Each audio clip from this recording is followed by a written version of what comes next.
ગુજરાતના ઇતિહાસમાં ક્યારેય પણ ભાજપ કે કોંગ્રેસ સિવાયની કોઈ પણ પાર્ટીએ 5000 કરતાં પણ વધુ ઉમેદવારો તાલુકા, જિલ્લા, નગર, મહાનગરપાલિકાની ચૂંટણીમાં ઊભા રાખ્યા નથી. આમ આદમી પાર્ટી એ ગુજરાતના ઇતિહાસની પહેલી એવી પાર્ટી છે કે જેણે ભાજપ અને કોંગ્રેસ સિવાય એક જ સિમ્બોલ ઉપર 5000 ઉમેદવારો ઊભા રાખ્યા અને એમાંથી 500 કરતાં પણ વધુ તાલુકા પંચાયત, જિલ્લા પંચાયતના સભ્યો જીતીને જે આવ્યા છે એ પણ ગુજરાતના ઇતિહાસમાં પહેલી વખત છે કે ઝાડુના એક જ નિશાન ઉપર 500 કરતાં વધુ સ્થાનિક સ્વરાજના ઉમેદવારો જીતે. જનતાએ 2022માં આમ આદમી પાર્ટીને મત આપ્યા પછી આ પહેલી ચૂંટણી છે કે જેમાં આમ આદમી પાર્ટી આખા ગુજરાતમાં ઉમેદવારો ઊભા રાખ્યા.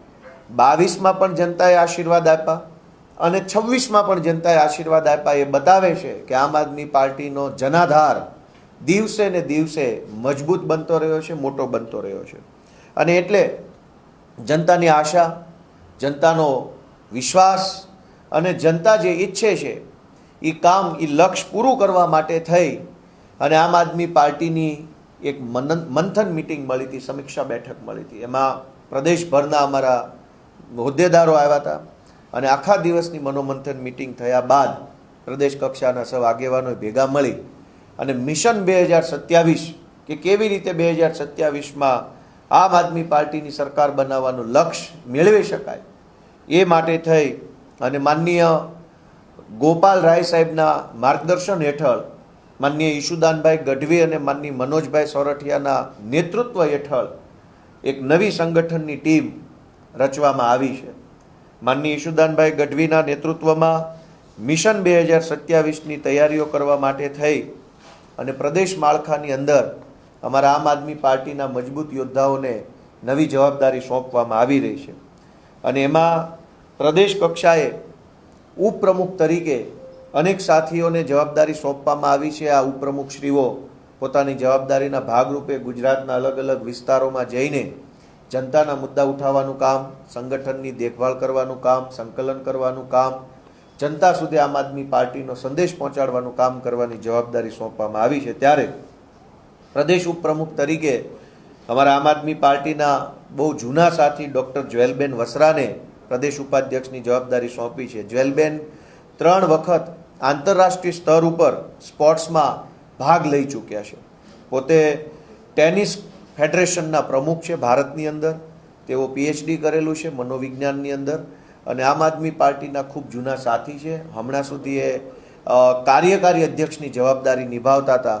આવા ઉચ્ચ શિક્ષિત, રમતગમતના ક્ષેત્રમાં ખૂબ નામના કમાયેલા સંગઠનના જાણકાર બેન જ્વેલબેનને પ્રદેશ ઉપપ્રમુખ તરીકે જવાબદારી સોંપી છે. અમદાવાદ કચ્છી સમાજના પ્રમુખ અને અગ્રણી CA કોર્પોરેટ જગતની અંદર જેમણે ખૂબ સારો એવો અનુભવ ધરાવે છે એવા CA કૈલાસદાન ગઢવીને પણ પ્રદેશ ઉપપ્રમુખ તરીકેની જવાબદારી સોંપી છે. હા, હું લડીશ એવો નારો આપનારા અમારા આમ આદમી પાર્ટીના પાયાના કાર્યકર્તા, ખૂબ જૂના સમયથી આમ આદમી પાર્ટી સાથે જોડાઈ દક્ષિણ ગુજરાતમાં સંગઠન મજબૂત કરવાનું કામ જેમણે કર્યું છે અને 2022ની ચૂંટણીમાં કામરેજ મત વિસ્તારમાં 1 લાખ કરતાં પણ વધુ મત મેળવીને જેમણે ડંકો વગાડ્યો છે એવા શ્રી રામભાઈ ધડુકને પ્રદેશ ઉપપ્રમુખ તરીકે સ્થાન આપવામાં આવે છે. અમારા પ્રદેશના પૂર્વ મહિલા પ્રમુખ અને જેણે કોર્પોરેટ જગતમાં નોકરી કરી છે, ખૂબ ઊંચા લેવલ ઉપર કામ કર્યું છે, કોર્પોરેટ કલ્ચરથી વાકેફ હોવા છતાંય સંઘર્ષનો રસ્તો પસંદ કર્યો, સડકનો રસ્તો પસંદ કર્યો અને હાઈફાઈ કોર્પોરેટ લાઈફ છોડી અમદાવાદ સાબરમતી જેલમાં પણ જેઓ જઈ આવ્યા છે જનતા માટે, એવા પૂર્વ સ્વતંત્રતા સેનાની પરિવારમાંથી આવતા ગૌરીબેન દેસાઈને પ્રદેશ ઉપપ્રમુખ તરીકેની જવાબદારી સોંપવામાં આવી છે. અમારા યુવા આગેવાન, ગુજરાતના હજારો કરોડો યુવાનો માટે જેઓ સતત લડતા આવ્યા છે, ખાસ કરીને પેપર લીક બાબતે જેમણે ખૂબ ઊંચું કામ કર્યું છે. કોઈ પણ ભરતીનું પેપર લીક થાય, IBને કે સરકારને કે પોલીસને ખબર પડે એ પહેલાં યુવરાજસિંહ એવા આરોપીઓ સુધી ને ઘટનાના મૂળ સુધી પહોંચી જાય છે. એવા લડાયક યુવાન યુવરાજસિંહ જાડેજાને પણ આમ આદમી પાર્ટીમાં પ્રદેશ ઉપપ્રમુખ તરીકે જવાબદારી સોંપવામાં આવી છે.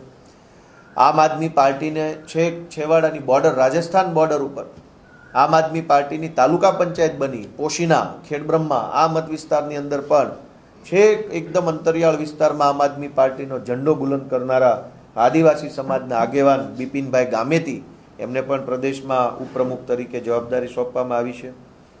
એવા જ આદિવાસી સમાજના આગેવાન 10 કરતાં પણ વધુ આદિવાસી આંદોલનો કર્યા છે. અને ખાસ કરીને આદિવાસી સમાજનો એક મહત્વનો ગંભીર મુદ્દો છે નકલી આદિવાસી સર્ટિફિકેટનો. એ નકલી સર્ટિફિકેટ બાબતે લાંબા સમયથી જે લડાઈ લડી રહ્યા છે એવા આદિવાસી સમાજના કદાવર આગેવાન રાજુભાઈ વલવાઈ, એને પણ આમ આદમી પાર્ટીના પ્રદેશ ઉપપ્રમુખ તરીકે જવાબદારી સોંપવામાં આવી છે. કોળી સમાજના ખૂબ સારા એવા આગેવાન, સુરેન્દ્રનગર પંથકમાં કોળી સમાજ માટે હંમેશા સક્રિય અને સજાગ વ્યક્તિત્વ કહી શકાય એવા આમ આદમી પાર્ટીમાંથી ચૂંટણી લડેલા અને બહુ નજીવા માર્જિનથી ચૂંટણી જીતી નતા શક્યા એવા મયુરભાઈ સાકરિયા પણ પ્રદેશના ઉપપ્રમુખ તરીકે જવાબદારી સંભાળવાના છે. ઉત્તર ગુજરાતમાંથી ઠાકોર સમાજના આગેવાન છે, અખિલ ક્ષત્રિય ઠાકોર એકતા સમિતિના પ્રદેશ પ્રમુખ છે, ફિલ્મી જગત સાથે સંકળાયેલા છે અને સમાજ સેવામાં ખૂબ ઊંચું નામ છે એવા રાજકરણભાઈ ઠાકોર, એમને પણ પ્રદેશના ઉપપ્રમુખ તરીકે જવાબદારી સોંપવામાં આવી છે. નશા મુક્તિ અભિયાન માટે જેવો હંમેશા સક્રિય રહે છે, કચ્છમાં આપણે જોયું હશે હમણાં કે દારૂના બાબતમાં જનતા રેડ કરી અને એમણે ખોટી રીતે હેરાનગતિનો સામનો કરવો પડ્યો છે. પોતે બહુ નિષ્ણાંત ડૉક્ટર છે, ખૂબ સારું એવું એમનું પર્સનલ જીવન છે, ડૉક્ટર છે, પૈસા કમાય છે, સારી લાઈફ જીવી શકે એમ છે. તેમ છતાંય સમાજનું કામ કરવા, લોકોને ઉપયોગી બનવા માટે જેઓએ અભિયાન હાથ ધર્યું છે એવા કચ્છથી અમારા ડૉક્ટર કાયનાતબેન અંસારી આથા, એમને પણ પ્રદેશના ઉપપ્રમુખ તરીકે જવાબદારી સોંપવામાં આવે છે. અને હમણાં જેમણે ગોંડલની અંદર ડંકો વગાડ્યો છે, ગોંડલ વિશે આપણે બધાએ અહીં અમદાવાદમાં બેસીને ખૂબ સાંભળ્યું છે કે ભાઈ ત્યાં મિર્જાપુર જેવો માહોલ છે. સાચું ખોટું સ્થાનિક લોકોને વધારે ખબર હોય, અમને ખબર હોય, પણ બોલીએ નહીં બહુ.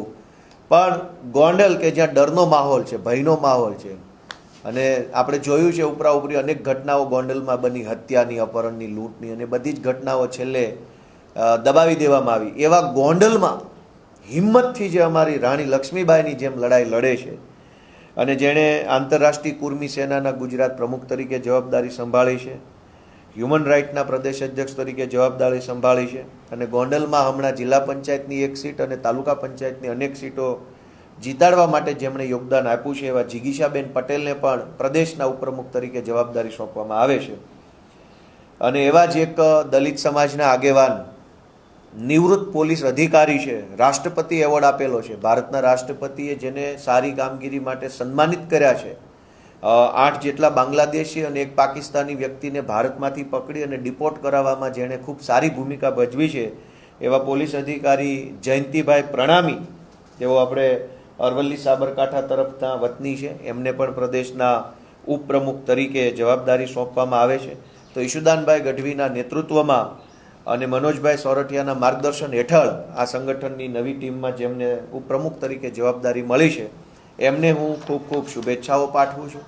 આ સિવાય અમારા આમ આદમી પાર્ટીના લગભગ સ્થાપના વખતના સભ્ય, જ્યારે આમ આદમી પાર્ટી બની ત્યારથી આમ આદમી પાર્ટી સાથે જોડાઈને એક વોરિયર તરીકે સતત આમ આદમી પાર્ટીની પડખે ઊભા રહ્યા છે. નાનામાં નાના કાર્યકર્તાની કાળજી રાખે, નાનામાં નાના કામની અંદર રસ લઈને ફોકસ કરીને કામ કરે અને તમામ જગ્યાએ પોતાનું સર્વસ્વ સમર્પિત ભાવથી આમ આદમી પાર્ટીમાં કામ કરે છે એવા અમારા યુવાન સાથી અનુપભાઈ શર્મા, એમને પ્રદેશના મંત્રી તરીકેની જવાબદારી સોંપવામાં આવે છે.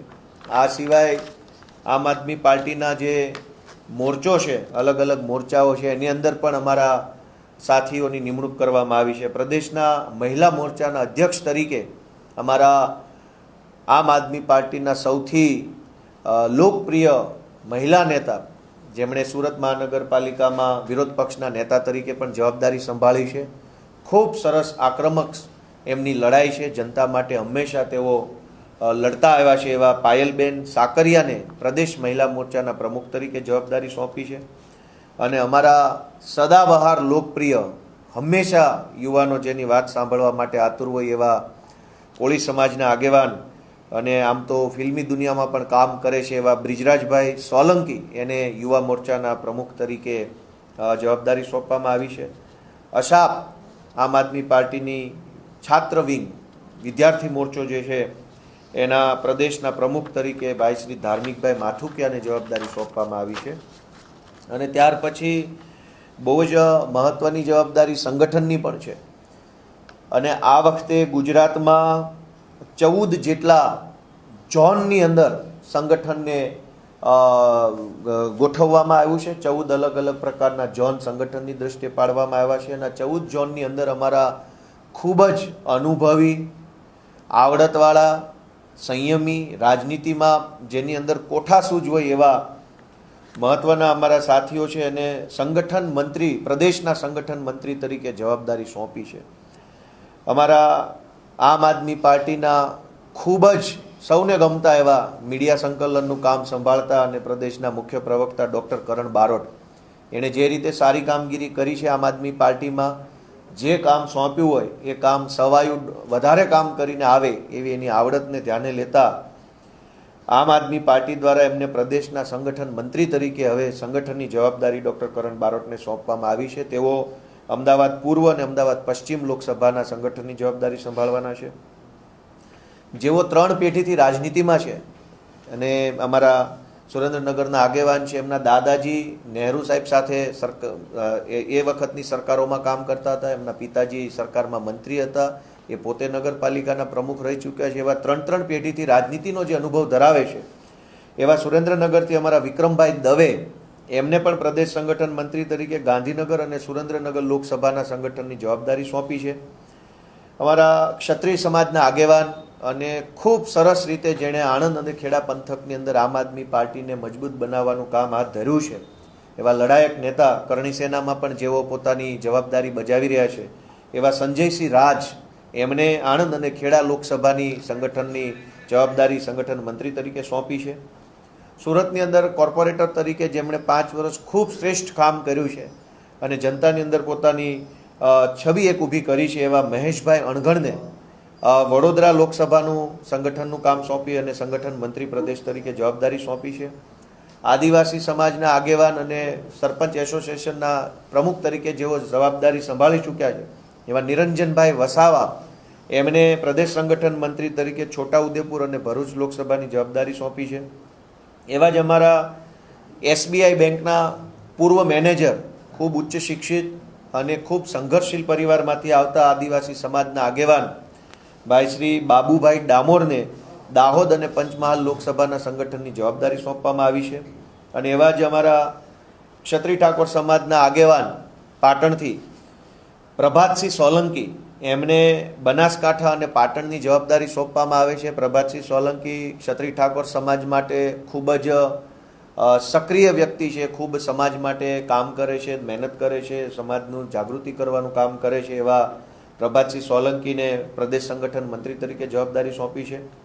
એવા જ અમારા ક્ષત્રિય સમાજના અન્ય આગેવાન છે જયદીપસિંહ બાલુસિંહ ચૌહાણ, તેઓ વ્યવસાય શિક્ષક છે અને શિક્ષક તરીકે ખૂબ શ્રેષ્ઠ કામગીરી તેઓ બાળકોને ભણાવવામાં કરી રહ્યા છે. સાથે સાથે સંગઠનનું પણ એમની પાસે ખૂબ ઊંડું નોલેજ હોવાથી એમને પ્રદેશ સંગઠન મંત્રી તરીકે મહેસાણા અને સાબરકાંઠા લોકસભાની જવાબદારી સોંપી છે.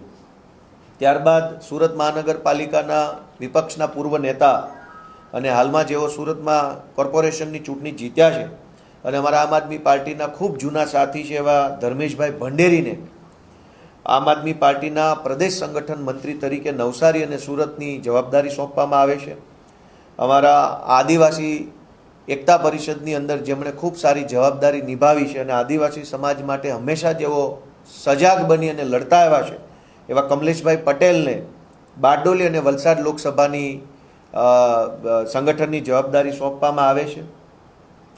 અમરેલી અને ભાવનગર લોકસભા માટે થઈ અમારા નિકુંજભાઈ સાવલિયા, તેઓ પાટીદાર સમાજ સાથે સંકળાયેલા છે, ખોડલધામ સંસ્થા સાથે પણ જોડાઈને સારી એવી સેવા બજાવી રહ્યા છે. એવા નિકુંજભાઈ સાવલિયાને, તેઓ અમરેલીના પૂર્વ પ્રમુખ છે, પ્રદેશ શહેર જિલ્લા પ્રમુખ હતા અમરેલીમાં, હવે તેમને પ્રદેશ સંગઠન મંત્રી તરીકે જવાબદારી સોંપવામાં આવી છે. શ્રી રાજુભાઈ બોરખતરિયા, તેઓને પોરબંદર અને જુનાગઢ લોકસભાની જવાબદારી સાથે પ્રદેશ સંગઠન મંત્રી તરીકે જવાબદારી સોંપી છે. રાજુભાઈ એક શિક્ષક છે, ગામના સરપંચ તરીકે પણ જવાબદારી સંભાળી ચૂક્યા છે. ખૂબ રાજકીય રીતે પરિપક્વ અને અનુભવી વ્યક્તિ છે અને પોતે શાળા સાથે સંકળાયેલા વ્યક્તિ હોવાના કારણે જનસંપર્ક ખૂબ એમનો વિશાળ છે. આ સિવાય અમારા આહિર સમાજમાંથી આવતા અજીતભાઈ લોખીલ રાજકોટના છે, પોતે ઉદ્યોગપતિ છે, વેપારી છે. સમાજના તમામ સમાજને સાથે રાખી અને ચાલવાની એમની એક કુશળ આવડત છે. એવા અજીતભાઈ લોખીલને પ્રદેશ સંગઠન મંત્રી તરીકે જામનગર અને રાજકોટ લોકસભાની જવાબદારી સોંપવામાં આવે છે. અને અમારા ખૂબ અનુભવી પીઠ રાજનીતિના જાણકાર એવા ડૉક્ટર કિરીટસિંહ મનુભા રાણા હળવદના છે. ડૉક્ટર કિરીટસિંહ રાણા જે છે એ આમ પોતે ઉચ્ચ શિક્ષિત ડૉક્ટર છે, એકદમ ભણેલ ગણેલ અને સંઘર્ષશીલ પરિવારમાંથી આવે છે. પોતે ક્ષત્રિય રાજપૂત સમાજમાંથી આવતા વ્યક્તિ છે, ખૂબ રાજનીતિના અનુભવી છે. એ ડૉક્ટર કિરીટસિંહ રાણાને કચ્છ જિલ્લાની કચ્છ લોકસભાની સંગઠનની જવાબદારી સાથે પ્રદેશમાં સંગઠન મંત્રી તરીકે જવાબદારી સોંપવામાં આવે છે. આમ પ્રદેશના ઉપપ્રમુખ તરીકે, પ્રદેશ સંગઠન મંત્રી તરીકે, અન્ય મોરચાઓમાં મહિલા મોરચા, યુવા મોરચાના પ્રદેશ પ્રમુખ તરીકે અમારા અલગ અલગ સાથી મિત્રોને જવાબદારી સોંપી માનનીય ઈશુદાનભાઈ ગઢવીના નેતૃત્વમાં સંગઠનના મહામંત્રી તરીકે મનોજભાઈ સોરઠિયાના માર્ગદર્શન હેઠળ આ આખી ટીમ ખૂબ મજબૂતીથી કામ કરી અને 2027માં જનતાની સરકાર બનાવવાનું લક્ષ્ય સાકાર કરે એવી હું શુભેચ્છાઓ પાઠવું છું. અને આ સાથે હવે આ નવી ટીમ છે એની જવાબદારી પણ બહુ મોટી છે. આજે આપણે જોઈએ છે કે ગુજરાતમાં અને આમ તો આખા દેશમાં હાલત બહુ ડામાડોળ છે. ક્યાંય પેટ્રોલ ડીઝલના મુદ્દાઓ આવી રહ્યા છે, ક્યાંક પેપર લીક થઈ રહ્યા છે, ક્યાંક ખાતર મળતું નથી, ક્યાંક બીજી દૂધના ભાવ વધી રહ્યા છે. હમણાં બાળકોના એડમિશનનો પીરિયડ ચાલુ થશે એટલે ફીઓ વધી રહી છે, ભણવાના ખર્ચાઓ વધી રહ્યા છે. ચારો તરફથી મોંઘવારીનો માર એટલી હદે જનતા ઉપર વધી રહ્યો છે કે શું કરવું અને શું કોને કહેવું એ પ્રશ્ન બની રહ્યો છે. આજે જનતાની વાત કોઈ સાંભળવા તૈયાર નથી સરકારમાં. ત્યારે આ નવી ટીમના નવા નેતૃત્વના સથવારે આવનારી 21 તારીખના રોજ આખા ગુજરાતમાં મોંઘવારીની વિરુદ્ધમાં અને જનતાની તરફેણમાં આમ આદમી પાર્ટી દ્વારા એક કાર્યક્રમ કરવામાં આવશે અને લોકોના મુદ્દાને સરકારના બેરા કાન સુધી પહોંચાડવા માટે આમ આદમી પાર્ટી આગળ આવશે. Thank you. એટલે આટલું બધું હિન્દીમાં બોલছো? હલકા સા હિન્દી બોલ.